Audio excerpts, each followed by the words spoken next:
اس دنیا میں ایسے بھی لوگ موجود ہیں جو ایک مسجد کے امام کو بھی نہیں چھوڑتے، جو بیچارے 4,000 5,000 7,000 روپے میں وہ مسجد کی امامت کرواتے ہیں۔ السلام علیکم ورحمۃ اللہ وبرکاتہ۔ امید کرتا ہوں آپ سب خیریت سے ہوں گے۔ اللہ تعالیٰ آپ کو سلامت رکھے، خوش رہیں، آباد رہیں۔ آج عید کا دوسرا دن ہے۔ امید کرتا ہوں آپ کا عید کا پہلا دن بھی بہت اچھا گزرا ہوگا، اور عید کا آج دوسرا دن ہے، یہ دن بھی آپ کا انشاءاللہ بہت اچھا گزرے گا۔ آج میں آپ کو ایک سچا واقعہ شیئر کرتا ہوں جو کہ حقیقت ہے، ایک سچا واقعہ ہے جو میں نے اپنی زندگی میں دیکھا ہے۔ تقریباً 2007 یا 2008 کی بات ہے۔ ہمارے محلے میں ایک مسجد تھی، وہاں پر ہم قرآن شریف پڑھنے جایا کرتے تھے۔ میں اور میرا چھوٹا بھائی وہاں پر ہم قرآن پاک پڑھتے تھے۔ تو ایک دن ایسا ہوا کہ اس مسجد میں ایک شخص آتا ہے اور قاری صاحب سے بات کرتا ہے۔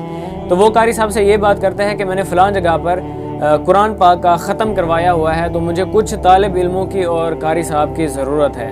اس شہر میں ایک چھوٹی سی دربار ہے، تو اس شخص نے کہا کہ میں نے اس دربار میں قرآن پاک کا ختم کروایا ہوا ہے۔ تو قاری صاحب کہتے ہیں کہ آج جو ہے نا طالب علم موجود نہیں ہے، کچھ بچے گھر گئے ہوئے ہیں، تو آج صرف 2 طالب علم موجود ہیں۔ تو وہ شخص کہتا ہے کوئی بات نہیں ہے، آپ اس دربار کی طرف پہنچیں، میں دوسرے بچوں کو لے کر میں دوسری مسجد جاتا ہوں، وہاں سے بچے اٹھاتا ہوں اور میں دربار کی طرف آ رہا ہوں۔ اچھا، اس شخص کے ساتھ ایک اور بھی شخص موجود ہوتا ہے اور ایک دوسری بائک بھی ہوتی ہے۔ تو وہ دوسری مسجد جاتا ہے دوسرے بچوں کو اکٹھا کرنے اور قاری صاحب کو بلانے۔ تو میرا چھوٹا بھائی کہتا ہے کہ میں اور قاری صاحب جو ہے نا ہم دربار کی طرف چل پڑتے ہیں اور دربار میں پہنچ جاتے ہیں۔ اتنے میں کچھ دیر کے بعد وہ شخص دوسرے بچوں کو لے کر بھی آ جاتا ہے۔ تو طالب علم اور قاری صاحب جو ہے نا قرآن پاک پڑھ رہے ہوتے ہیں اور ختم کر رہے ہوتے ہیں۔ تو کچھ دیر کے بعد وہ شخص قاری صاحب کے پاس آتا ہے کہ میرے موبائل میں جو ہے نا بیلنس ختم ہو گیا ہے، اگر کسی کے پاس موبائل ہے تو میں نے کال کرنا ہے، میں نے دیگیں پکوائی ہوئی ہیں، ابھی تک وہ شخص یہاں پر پہنچا نہیں ہے۔ تو قاری صاحب کہتے ہیں میرے پاس موبائل موجود ہے، بیلنس بھی ہے۔ تو وہ شخص قاری صاحب سے موبائل لے لیتا ہے اور کال کرتے کرتے وہ مسجد سے باہر نکلتا ہے، صحن میں آ جاتا ہے، اور صحن میں آ کر وہ موبائل جو ہے نا اپنی جیب میں ڈال لیتا ہے اور باہر کی طرف نکلتا ہے۔ اور باہر وہ دوسرا شخص جس کی بائک ہوتی ہے وہ بھی وہاں پر گلی میں ٹھہرا ہوتا ہے۔ تو اس شخص سے موبائل لیتا ہے کہ میں نے جو ہے نا دیگیں پکوائی ہوئی ہیں، تو وہ شخص ابھی تک آیا نہیں ہے، میں نے اس کو کال کرنی ہے، اگر آپ کے پاس موبائل ہے تو میں نے کال کرنی ہے۔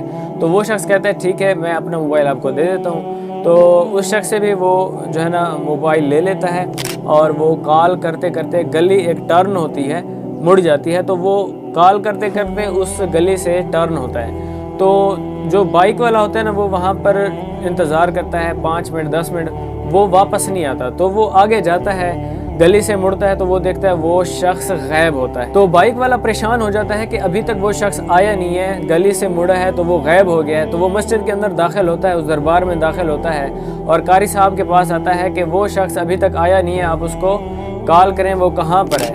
تو قاری صاحب کہتے ہیں کہ وہ تو آپ کے ساتھ تھا، ہم تو اس کو نہیں جانتے۔ تو وہ شخص کہتا ہے کہ وہ میرے ساتھ نہیں تھا، اس نے مجھے کہا ہے کہ میں نے بچوں کو اٹھانا ہے، میں کرائے پہ موٹر سائیکل چلاتا ہوں۔ تو وہ شخص نے مجھے کہا ہے کہ میں نے جو ہے نا دیگیں پکوائی ہیں، میں نے اس کو کال کرنی ہے، تو اپنا سیل فون دے، تو مجھ سے جو ہے نا سیل فون بھی لے گیا ہے۔ تو قاری صاحب کہتے ہیں اس نے تو مجھے کہا ہے کہ اپنا موبائل دے، میں نے کال کرنی ہے۔ تو وہ باہر نکلتے ہیں سارے، قاری صاحب اور بچے جو قرآن شریف پڑھ رہے تھے وہ سارے باہر آ جاتے ہیں، پریشان ہو جاتے ہیں کہ وہ شخص کہاں غائب ہو گیا ہے۔ تو وہ انتظار کرتے ہیں، گھنٹہ 2 گھنٹے 3 گھنٹے، وہ شخص واپس نہیں آتا۔ اس شخص نے اس قاری صاحب کو بھی نہیں چھوڑا۔ تو میں نے سوچا کہ میں یہ واقعہ اپنے ویور کے ساتھ بھی شیئر کرتا ہوں کہ اس دنیا میں ایسے بھی لوگ موجود ہیں جو ایک مسجد کے امام کو بھی نہیں چھوڑتے، جو بیچارے 4,000 5,000 7,000 روپے میں وہ مسجد کی امامت کرواتے ہیں۔ میں اگر اس ٹائم کی بات کروں جو ہمیں قرآن پاک پڑھاتے تھے، اس ٹائم ان کی تنخواہ تھی تقریباً 2,500 سے 3,000 ان کی تنخواہ تھی۔ انہوں نے اپنے بچوں کو بھی پالنا ہوتا ہے، اپنے گھر کا بھی خرچہ کرنا ہوتا ہے۔ تو اس شخص نے، اس بے غیرت نے قاری صاحب کو بھی نہیں چھوڑا، اور اس شخص کو بھی جو ایک کرائے پہ موٹر سائیکل چلاتا ہے، کرائے پہ موٹر سائیکل چلا کے اپنے بچوں کا پیٹ پالتا ہے، اس شخص کو بھی نہیں چھوڑا۔ میں آپ سب سے ریکویسٹ کرتا ہوں کہ آپ اپنے محلے میں دیکھیں ایسے غریب لوگوں کی بھی ہیلپ کریں، اور خاص طور پر مسجد کے امام کی آپ نے لازمی طور پر ہیلپ کرنی ہے۔ وہ بیچارہ 5,000 10,000 آج کے دور میں زیادہ سے زیادہ وہ 15,000 روپے میں وہ مسجد کی امامت کرواتا ہے۔ میں آپ سب سے ریکویسٹ کرتا ہوں، درخواست کرتا ہوں کہ آپ لازمی اپنے امام کا خیال کیا کریں، جو ہمیں نماز پڑھاتے ہیں، جو ہمیں قرآن پاک سکھاتے ہیں، جو ہمیں کلمہ سکھاتے ہیں۔ اگر آپ کو یہ ویڈیو پسند آئی ہے، اس ویڈیو کو لائک کریں اور اس کو زیادہ سے زیادہ شیئر کریں۔ ملیں گے نیکسٹ ویڈیو میں، تب تک کے لیے اللہ حافظ۔